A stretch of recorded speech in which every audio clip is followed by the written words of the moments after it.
আলহামদুলিল্লাহ, সুম্মা আলহামদুলিল্লাহ।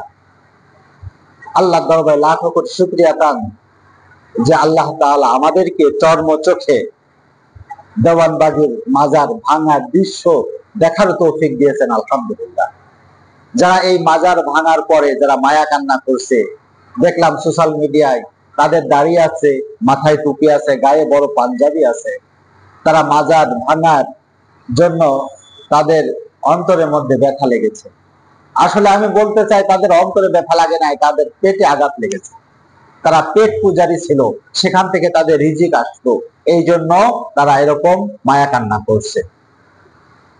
যে মাজার থেকে শিরিকের প্র্যাকটিস করানো হয়, যে মাজারে শিরিকের আখড়া চলে, যে মাজারে আল্লাহর নাম ছুঁয়ে যারা মাজার পূজারি করে, মাজার পূজা করে, ওই মাজার ভেঙে দিলে যাদের মায়া কান্না করে, আর কিছু হোক আর না হোক, বুঝতে হবে তারা ইমানের উপর, হকের উপর নাই।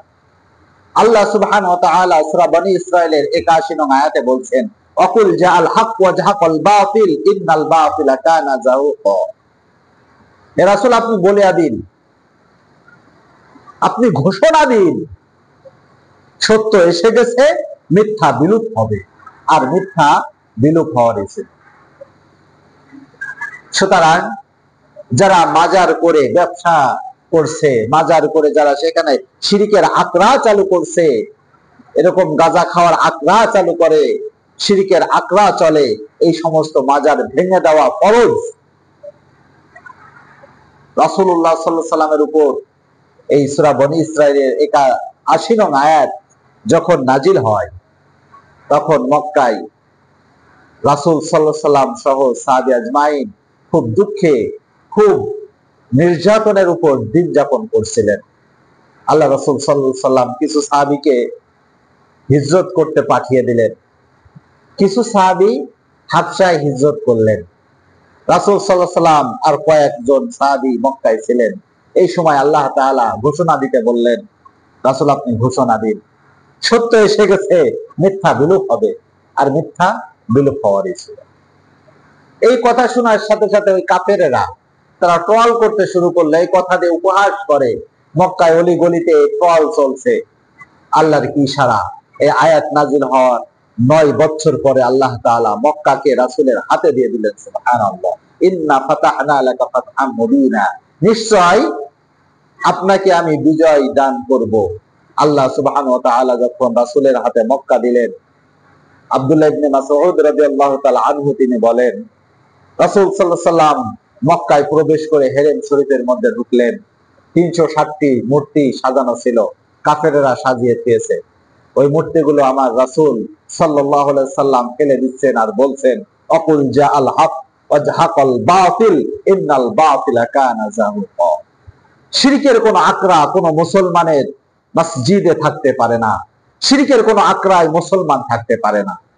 আল্লাহ রাসূল সাল্লাল্লাহু আলাইহি সাল্লাম আরো বলেছেন, ২ শ্রেণীর মানুষের উপর আল্লাহ তাআলা লানত, ২ শ্রেণীর মানুষের উপর আল্লাহ তাআলা লানত। ১, যাদের উপর কিয়ামত পতিত হবে, আর ২, যারা মাজার পূজারী। তাহলে যারা মাজার পূজারী তাদের উপর আল্লাহ লানত। আর এই মাজারকে ভেঙে মাটির সাথে গুড়িয়ে দেওয়া এটা ফরজ। আমার রাসূল মক্কার ভিতর প্রবেশ করে হেরেম শরীফের ভিতর থেকে ৩৬০টি মূর্তি ফেলে দিয়েছে। যেটাকে মানুষ এরকম সেজদা করত, শিরিক করত, ঠিক মাজারে একই রকম সেজদা চলে, মাজারে একই রকম শিরিক চলে। আমি একজন মাজারের মাদ্রাসার স্টুডেন্ট, আমি নিজ চোখে দেখেছি, আমি মাজারের শিরিক নিজ চোখে দেখেছি। এই জন্য আমি ভালো বলতে পারবো যে মাজারে কি চলে। তারপরেও আমি যে মাদ্রাসাতে পড়েছি, ওই মাদ্রাসার মাজারগুলো এরকম কবরগুলো পাকা করা না, কবরের রাউন্ড গুলো পাকা করা, কবরগুলো কাঁচা। এরপরে ওই মাজারে বড় একটি মসজিদ রয়েছে, মাজারে বড় একটি মাদ্রাসা রয়েছে, একটি হেফজখানা রয়েছে। তারপরেও ওখানে এমন ভাবে শিরিক চলছে, প্রত্যেক জুম্মার সময়, জুম্মার দিন ওখানে মেলা মতন হয়, মেয়ে ছেলে একত্রিত হয়ে আসে, বিভিন্ন জায়গা থেকে আসে, রান্না বান্না করে ওখানে নিয়ে এসে পিকনিকের মতন খাওয়া দাওয়া করে। প্রতি বৃহস্পতিবারের দিন ওখানে এসে ঘুমায়। মাজারে ঘুমালে নাকি রোগ মুক্ত হয়ে যায়। নাউজুবিল্লাহ। এরকম উদ্ভট উদ্ভট কথা ওখানে আমি শুনেছি। আমার এই ভিডিওটি আমার বন্ধুরা দেখবে অবশ্যই, যাদের সঙ্গে ওই মাজারে ছিলাম, ওই মাদ্রাসাতে পড়তাম, তারা ওই ভিডিওটি দেখবে, তারাও বলতে পারবে ওখানে শুক্রবারে কি মেলা হয়। তাবিজের ভিতর করে মাটি ভরে গলায় রাখলে নাকি সন্তান, যাদের 5 বছর 10 বছর সন্তান হচ্ছে না, তারা ওখানে এসে টাকা দেয়। এমনও দেখেছি বিদেশ থেকে আসে মানুষ, প্রবাস জীবন যাপন করেছে, সন্তান হয়নি, তারা এসে আমাদের কাছে শুনতো আমরা টাকা রাখবো কোথায়, মাজারে কোথায় টাকা দিলে মাজারে টাকাটা পড়বে। ওখানে মসজিদের দান বাক্স আছে, ওখানে মাদ্রাসার দান বাক্স আছে, মাজারের দান বাক্স আছে, কোনটা তারা বুঝতে পারে না। এই জন্য শোনে যে আমরা মাজারে টাকা দেব। যদি বলতাম কি কারণে দিবেন, তো এরকম মাজার গুলাকে আমরা খুব ভালোবাসি, এখানে টাকা দিলে মনের আশা পুরা হয়। নাউজুবিল্লাহ। এমন শিরিক যেখানে চলে, আমি যেটার কথা বলছি এটা মাগুরায় অবস্থিত। হযরত পীর মুকাররম আলী শাহ রহমাতুল্লাহি আলাইহি এর মাজার। যিনি ঘুমায় আছেন তার তো কোনো দোষ নাই, যারা জীবিত তাদেরই সমস্যা। এই জন্য মাজার গুলাতে এই শিরিকের আকড়া ভেঙে দেওয়া মুসলমানের জন্য একটা অনিবার্য ফরজ ইবাদত আমি মনে করি। যেহেতু আমার রাসূল শিরিক উৎখাত করে এক আল্লাহর আইন পৃথিবীর বুকে জারি করেছেন, এজন্য আমাদের উচিত আল্লাহর আইন পৃথিবীর বুকে এই প্রতিষ্ঠা করা, একামতে দিন প্রতিষ্ঠা করা আমার আপনার জন্য ফরজ। আল্লাহ তাআলা ফরজ করেছেন, সুতরাং একামতে দিন প্রতিষ্ঠা হবে, আল কোরআনের আইন জমিনে বাস্তবায়ন হবে। এই জন্যই আমাদের কাজ করতে হবে। কোন মাজারের শিরিক চলবে না, চলতে পারে না। মাজারে যারা শুয়ে আছে আমরা মানি শাহ মাকদুম, শাহ পরাণ, শাহ জালাল, তারা ইসলামের এক একজন নিবেদিত প্রাণ। বাংলার বুকে ইসলাম প্রচার তারাই করেছেন, আমরা এটা মানি। এটা শাহ জালালের দেশ, এটা শাহ মাকদুমের দেশ, শাহ পরাণের দেশ, খান জাহান আলীর দেশ। এই দেশ থেকে শিরিক উৎখাত হবেই হবে। যারা মায়া কান্না করছেন, আমরা বলবো আপনারা মায়া কান্না বাদ দেন, আপনারা শিরিক করেন না, আর শিরিক যারা করে তাদেরকে প্রশ্রয় দিয়েন না।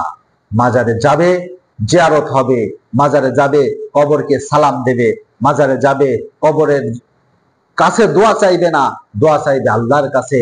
জিয়ারত করুন, আপনারা মাজারে সালাম দিন, জিয়ারত করুন, কিন্তু সেখানে গিয়ে আপনারা কেন, সেখানে মাজারে যিনি শুয়ে আছেন তার কাছে আপনারা কেন বলেন, আপনি কেন বলেন যে যিনি শুয়ে আছে তার নাম ধরে বলেন আমার একটা পুত্র সন্তান দরকার, আমার 10 বছর সন্তান হয় না, সন্তান দাও, পিতামাতা শরীর অসুস্থ, তুমি সুস্থতা দান করো, আপনি কেন বলেন?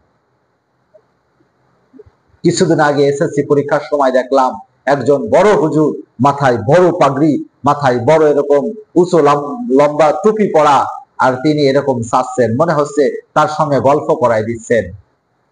মাঝ ভান্ডারি মাঝারে গিয়ে গল্প করাই দিচ্ছেন যে এরা অমুক বুধবার থেকে এদের পরীক্ষায় উত্তীর্ণ করে দাও। নাউজুবিল্লাহ। আমি বলবো যারা মাজার ভেঙেছে তারা একটা ভালো কাজ করেছে, আল্লাহ তাআলা এই ভালো কাজের উত্তম জাযা দান করুন। আল্লাহুম্মা আমিন।